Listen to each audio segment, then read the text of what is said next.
तो चलिए आज का हमारा नया वर्ड है अथवर्थ। अब ये वर्ड ना थोड़ा इंटरेस्टिंग है। इसे हम एडवर्ब और प्रेपोजिशन दोनों तरह से इस्तेमाल कर सकते हैं। इसके बेसिकली दो मतलब निकलते हैं।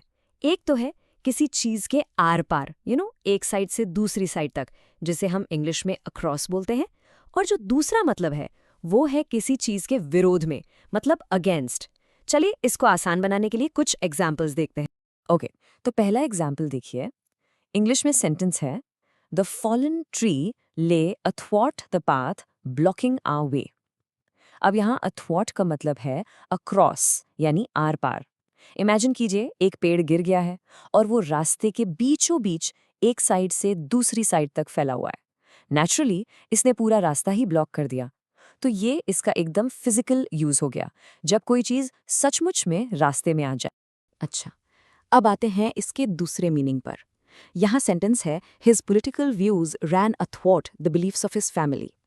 देखिए, यहाँ अथवॉट का मतलब अक्रॉस बिल्कुल नहीं है। यहाँ इसका मतलब है इन ऑपोजिशन टू, यानी विरोध में।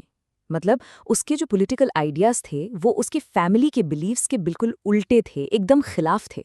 तो आप देख रहे हैं यहाँ ये वर्ड आइडियाज के कॉन्फ्लिक्ट को, विचारों के टकराव को दिखाने के काम आ रहा है। एक और एग्जाम्पल से ये और क्लियर हो जाएगा। सेंटेंस है द स्मॉल बोट सेल्ड अथवॉट द स्ट्रॉन्ग करंट। यहाँ भी इसका मतलब अगेंस्ट ही है, यानी विरुद्ध। मतलब पानी का बहाव एक तरफ है, बहुत स्ट्रॉन्ग करंट है, और वो छोटी सी नाव उस बहाव के खिलाफ उसे काटती हुई दूसरी दिशा में जा रही थी। तो ये दिखाता है कि आप किसी फोर्स के अगेंस्ट मूव कर रहे हैं। चलिए अब एक रियल वर्ल्ड एग्जाम्पल देखते हैं, सीधे लिटरेचर से। ये मशहूर राइटर आर्थर कोनन डॉयल का कोट है। वो कहते हैं my purpose is to stand अथवॉट the path of this insidious evil. Wow, इसका मतलब क्या हुआ कि मेरा मकसद इस छल कपट वाली बुराई के रास्ते में बाधा बनकर खड़ा होना है, यानी उसके रास्ते के आर पार खड़ा होना, ताकि वो आगे ना बढ़ सके, उसके विरोध में। कितना पावरफुल यूज है इस वर्ड का यहाँ, है ना। और अब आखिर में चलिए इसके सिनोनिम्स और एंटोनिम्स पर एक नज़र डालते हैं।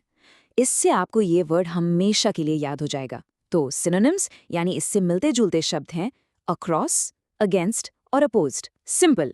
और इसके एंटोनिम्स यानी इसके उल्टे शब्द वो हैं अलोंग मतलब साथ साथ, विथ, पैरेलल या इन अग्रीमेंट यानी सहमति में। तो बस इतना याद रखिए, अथवॉट का मतलब है या तो आर पार या फिर विरोध में। बस आज के लिए इतना ही, मिलते हैं नेक्स्ट वीडियो में। Happy learning.